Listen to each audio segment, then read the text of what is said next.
Haleluya. Puji Tuhan, selamat pagi dan salam sejahtera di dalam kasih Tuhan kita Yesus Kristus.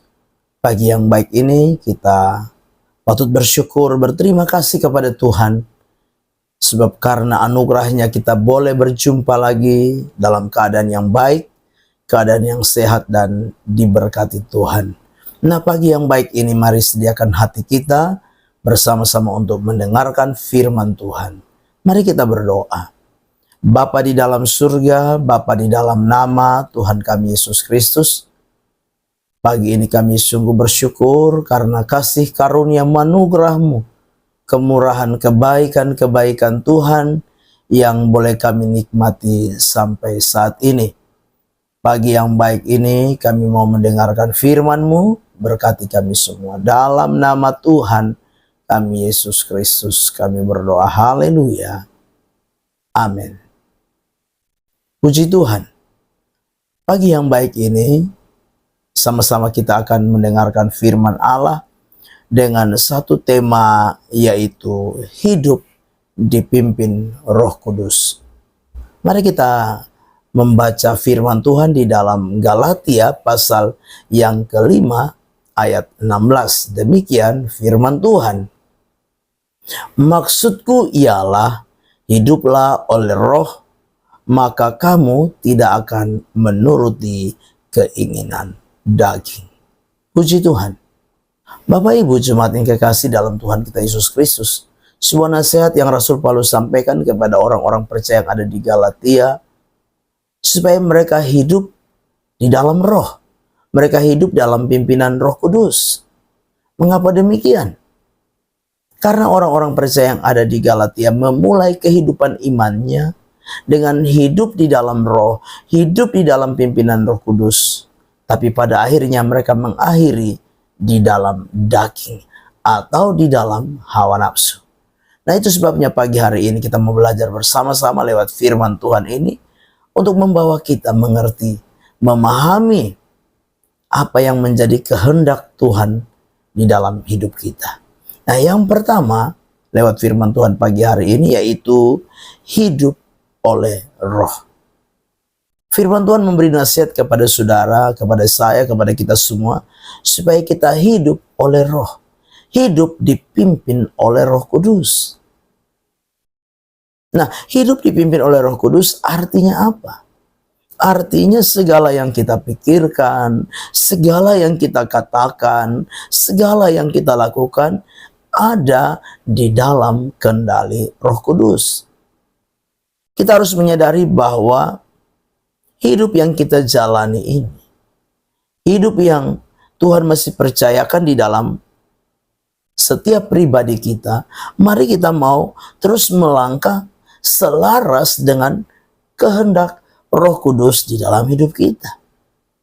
Nah, ketika kita hidup di dalam pimpinan Roh Kudus, kita hidup selaras dengan kehendak Roh Kudus, maka kehidupan kita, kehidupan iman kita akan apa? Akan bertumbuh.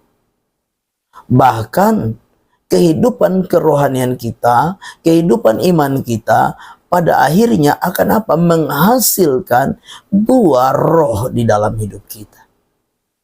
Nah, sebagai orang-orang yang percaya, firman Tuhan menjelaskan kepada kita bahwa orang-orang yang hidup dipimpin Roh Kudus, orang-orang yang hidupnya selaras dengan kehendak Roh Kudus, pada akhirnya akan menghasilkan buah roh, yaitu kasih, sukacita, damai sejahtera, kesabaran, kemurahan, kebaikan, kesetiaan, kelemah lembutan, dan penguasaan diri.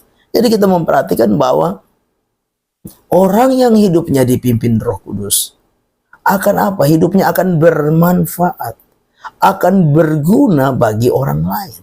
Karena apa? Hidupnya menghasilkan buah roh. Hidupnya akan apa?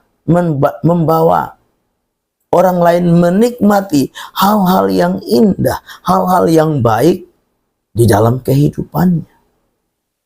Nah, Bapak Ibu jemaat yang kekasih, pagi hari ini merupakan sebuah tantangan dan pilihan bagi kita. Maukah kita hidup di dalam pimpinan Roh Kudus atau tidak? Maukah hidup kita dikuasai oleh Roh Kudus atau tidak? Mari kita mau sadari bahwa ketika hidup kita ada di dalam pimpinan Roh Kudus, maka hidup kita akan terus semakin hari terus bertumbuh menjadi anak-anak Tuhan yang semakin dewasa.